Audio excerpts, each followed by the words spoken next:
নাজিৰা সমজিলাৰ ওপৰ নাজিৰাত পৰম্পৰাগত নাও খেল প্ৰতিযোগিতা সম্পন্ন। অনুসূচিত জাতি যুৱ ছাত্ৰ পৰিষদ অসমৰ উদ্যোগ তথা ইউথ উইল্ড ফাউণ্ডেশ্যনৰ সহযোগত এই পৰম্পৰাগত নাও খেল প্ৰতিযোগিতা নাজিৰাৰ দিখৌনৈত অনুষ্ঠিত হয়। এই পৰম্পৰাগত নাও খেল প্ৰতিযোগিতা উজনি অসমৰ 10টা দলে অংশগ্ৰহণ কৰি এই পৰম্পৰাগত নাও খেল প্ৰতিযোগিতাত পঞ্চম বৰ্ষৰ বাবে অনুষ্ঠিত হয়। এই নাও খেল প্ৰতিযোগিতা পৰম্পৰাগত নাও খেল চাবলৈ ওপৰ নাজিৰাৰ দিখৌনৈ পাৰত ভিৰ কৰেহি অসংখ্য লোকে। নাজিৰাৰ পৰা জাকিৰ হুছেইনৰ ৰিপৰ্ট লাইভ অসম।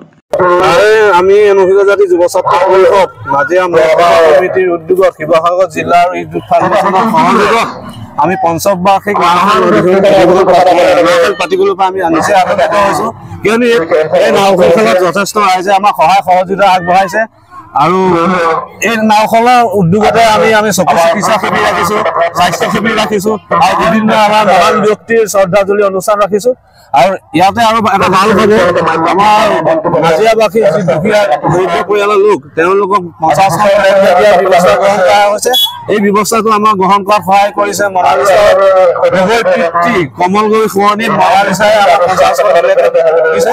আৰু তেওঁলোকে এই দান দুখীয়া দান সহায় কৰাৰ কাৰণে তেওঁলোকক সপৰিয়াললৈ আমি অশেষ ধন্যবাদ জনাইছো।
আগবাঢ়ি গৈ আছে।